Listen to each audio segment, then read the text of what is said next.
नमस्कार, किस्सा यूपी का देख रहे हैं और मैं हूं आपके साथ दिव्या सिंह। देश के कई अलग अलग राज्यों से हैरान करने वाली खबर सामने आती है, जहां कट्टरपंथी हिंदुओं को अपना निशाना बनाते हैं और घिनौने से घिनौनी वारदातों को अंजाम देते हैं। हिंदू बहन बेटियों पर ये जिहादी गिद्ध की नजर बनाए हुए रहते हैं। लेकिन यूपी में इन कट्टरपंथियों और जिहादियों का इलाज ऐसे हो रहा है कि इनकी चीख निकल जा रही है। वही ये मौलाना गैंग, जो पहले मौके की तलाश में रहते थे और जहरीली बयानों से दंगा भड़काने का काम करते थे, आजकल जुबान पर ताला लगाए हुए हैं। उत्तर प्रदेश के बहराइच हिंसा मामले में जिस तरह हिंदुओं का गुस्सा फूट पड़ा और सीएम योगी ने तगड़ा एक्शन लिया, उसके बाद इनकी हालत खराब है। जुम्मे की नमाज भी पढ़ने के लिए ये सधे हुए कदमों में जाते हैं, क्योंकि इनको भी पता है कि पुलिस भी मौके की तलाश में बैठी है और हमारी जरा सी भी गलती हम पर भारी पड़ सकती है। सवाल ये है कि हिंदुओं को त्योहारों में हंगामा मचाने वाले इन कट्टरपंथियों में इतना ज्यादा खौफ कैसे पैदा हो गया। आज इसी पर चर्चा करेंगे। मेरे साथ स्टूडियो मौजूद हैं कैपिटल टीवी के executive editor Rajeev sir. Sir, आपका स्वागत है। धन्यवाद। क्या लग रहा है, मौलाना गैंग में चाहे वो कट्टरपंथी हो या जिहादी हो, बुलडोजर एक्शन का डर है या फिर एनकाउंटर का डर है? देखिए, ये दोनों का डर कम है। इन लोगों को हिंदुओं के गुस्से का डर है। बुलडोजर एक्शन हो या फिर इनकाउंटर हो, ये लोग तो अपनी जान को हथेली पर लेकर चलने वाला जिहादी है। अगर जिहाद का रास्ता जो अपनाता है वो मानव बम बन सकता है, हाथ में बंदूक लेकर चल सकता है, तो सिर्फ इनके कारण डरा हुआ नहीं है। सरकार का समर्थन, यानी कि सरकार इनके मनोबल को तोड़ रही है और हिंदू उसके ऊपर, उस टूटे हुए मनोबल पर दबाव बना रहे हैं। ये दोनों एक्शन जब साथ में होता है तो फिर ये धाराशायी होते हैं। ऐसे इन लोगों के चाल चलन से दिखता है। जैसे सरकारें कभी कभी इन लोगों के खिलाफ कार्रवाई करती है, लेकिन सिर्फ सरकारों के कार्रवाई करने से अगर रुकना होता तो जम्मू कश्मीर में जिहाद खत्म हो गया होता, जम्मू कश्मीर में आतंकवाद खत्म हो गया होता। क्योंकि जम्मू कश्मीर में केवल कश्मीर की घाटी की ही बात करें तो वहां तो 1947 के बाद से ही, और जब से प्रॉक्सी वार शुरू हुआ 1971 के बाद, तेजी से प्रॉक्सी वार शुरू हुआ, तो उस समय से सेना ने इन लोगों को दौड़ा दौड़ा कर मारा, इनकाउंटर किया, पिटाई हुई, मस्जिदों से निकलते हुए पत्थरबाजी करने वाले लोगों को हर तरह से तोड़ा, लेकिन फिर भी इसके सुधार नहीं हुआ।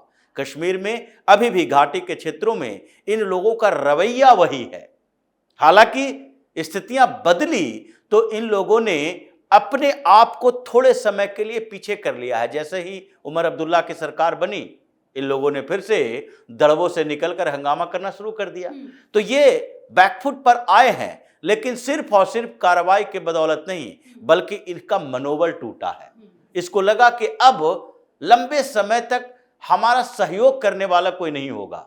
अब उत्तर प्रदेश में यही स्थिति हुई। उत्तर प्रदेश में धारणा बदली, क्योंकि इन लोगों ने क्या सोचा था? इन लोगों ने सोच रखा था कि सरकार तो हमारे समर्थन से ही बनेगी, चाहे कोई भी पार्टी की सरकार हो, यानी कि कांग्रेस की सरकार होगी तो भी हमारी समर्थन की जरूरत होगी। अगर सपा की सरकार होगी, बसपा की सरकार होगी तो भी हमारे समर्थन की जरूरत पड़ेगी। ये 2017 से पहले की बात है। 2017 में भारतीय जनता पार्टी बड़े ऐतिहासिक जीत की तरफ बढ़ी, लेकिन 2017 से पहले इन लोगों की सरकारें जो होती थी, मायावती ने कभी भी इग्नोर किया, कभी नहीं किया।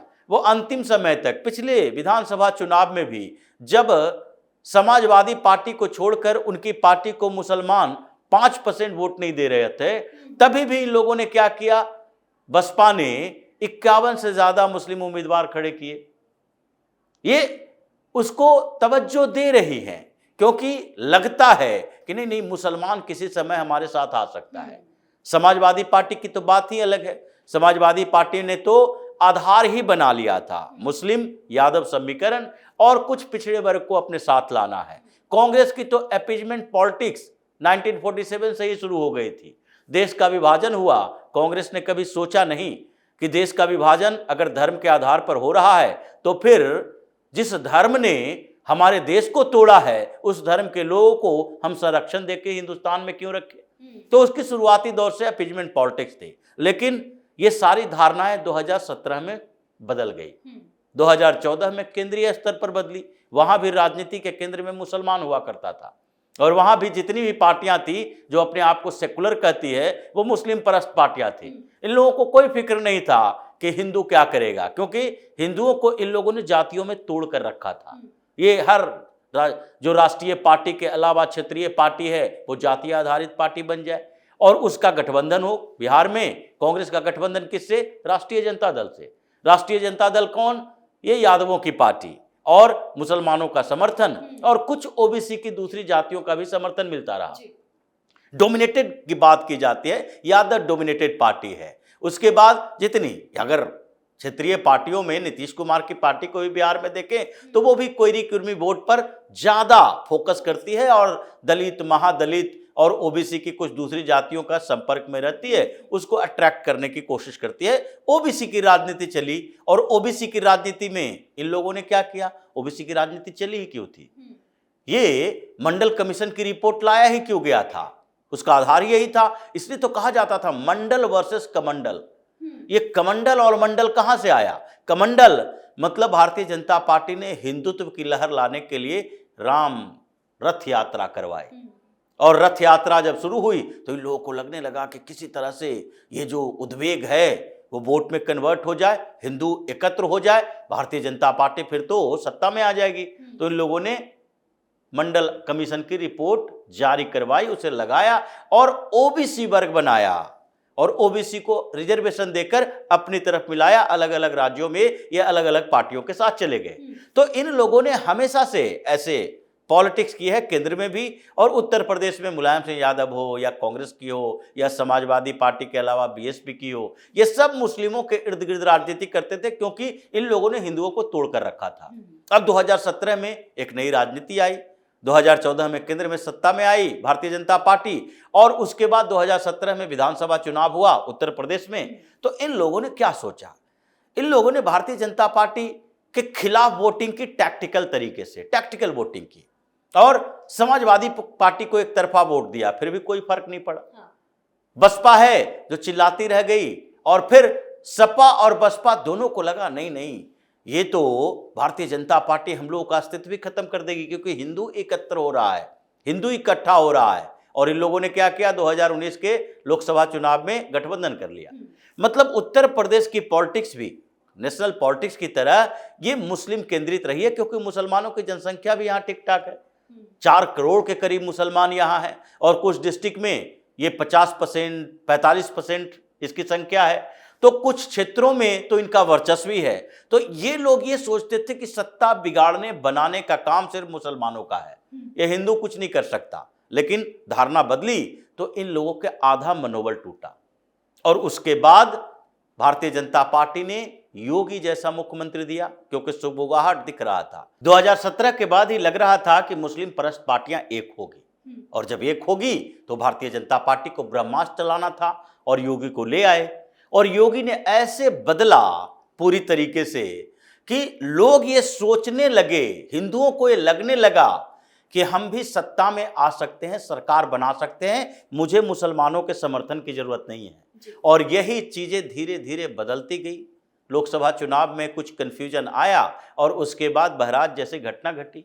अब योगी अपने स्तर पर हमेशा से ये देखते रहते हैं कि इन लोगों का मनोबल कैसे तोड़ा जा सकता है क्योंकि इन लोगों ने मनोबल इसलिए बढ़ाया था, सरकार का भी समर्थन मिला था और इनकी सत्ता में भागीदारी होती थी। तो इन लोगों ने एक कॉन्स्पिरेसी किया था कि किसी जगह पर कहीं भी हंगामा हो, हिंदू पर्व त्योहारों को रोका जा सके, कर्फ्यू लगवाया जा सके, सरकार पर दबाव बनाया जा सके। लेकिन वो धारणाएं योगी ने तोड़ दी कि अगर कुछ ऐसी घटना घटी तो जिसने घटना में भूमिका निभाई है उस पर कार्रवाई होगी। ऐसा नहीं कि जो पीड़ित है उसी पे कार्रवाई हो रही है, मतलब हिंदुओं पर ही कार्रवाई हो रही है। तो इस धारणा के बदलने से इसका मनोबल टूटना शुरू हुआ और मदनी हो या तौकीर रजा हो, इन सब पर जब कार्रवाई शुरू हो गई तो इन लोगों को लगा अब किसी को बख्शा नहीं जाएगा। हम क्या हैं, हम किस खेत की मूली हैं। इरफान सोलंकी जेल में, अतीक अहमद ऊपर, मुख्तार अंसारी ऊपर, उसका पूरा गैंग खत्म। तो इसके बाद इन लोगों का मनोबल टूटा है और उसी टूटते हुए मनोबल पर हिंदुओं ने इमारत तैयार करनी शुरू की कि अब हमें भी एकत्र होना है, इकट्ठा होना है। योगी ने सहारा दिया और हिंदुओं ने इन लोगों को हेकड़ी निकालनी तब शुरू की जब इन लोगों से जो खरीद बिक्री सौदा व्यवस्था व्यवहार जो भाईचारे की बात की जाती है, ये भाईचारा हमारे लिए थोड़ी था, ये हिंदुओं के लिए नहीं रहा है, ये मुसलमानों की कॉन्स्पिरेसी का आधार रहा है। क्योंकि जो वर्ग कभी भाईचारा की बात नहीं किया, आज देखिए मुसलमानों के लिए 57 देश पड़े हुए हैं।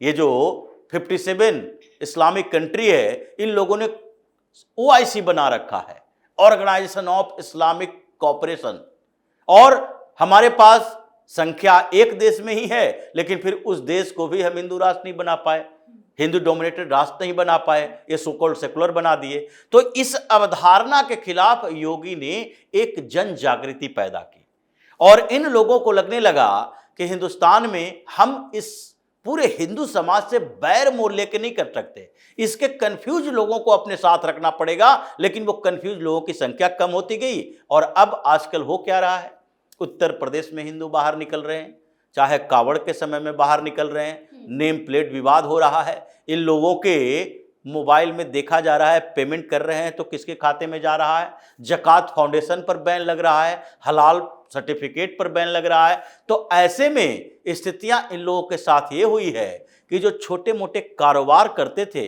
उस कारोबार पर भी कुठाराघात होने लगा। तो खाने के लिए नहीं रहेगा तो बोरिया बिस्तर बांधना पड़ेगा। इसलिए योगी की वो स्थितियां जो अवधारणा बनी और हिंदुओं की एकता, इन दोनों ने जैसे काम किया है, जिस तरीके के इन लोगों में एकजुटता दिखी है सरकार के साथ हिंदू संगठनों की, उसी से उत्तराखंड में आंदोलन चल रहा, उत्तर प्रदेश में आंदोलन चल रहा है, बिहार में हिंदू स्वाभिमान यात्रा चल रहा है, और कर्नाटक में जहां पर ये लोग जिहादी फैक्ट्री चलाता था वहां भी कांग्रेस की सरकार को बैकफुट पर आना पड़ रहा है कि नहीं नहीं, हम इसके साथ खड़े नहीं हैं, हम जो फैसले लेते हैं वो यहाँ के हिंदुओं को भी ध्यान में रखकर लेते हैं। तो ये स्थितियां बदली है पूरे देश में और इन लोगों की कमर धीरे धीरे ऐसे ही टूटती रही है। जी, बहुत बहुत धन्यवाद सर तमाम जानकारी। धन्यवाद। तो एक एक कर सीएम योगी के हंटर की मार ने इन जिहादी और कट्टरपंथियों को बेचैन कर दिया है। त्योहारों का मौसम है, यूपी पुलिस ने बड़ी तैयारी करके रखी है।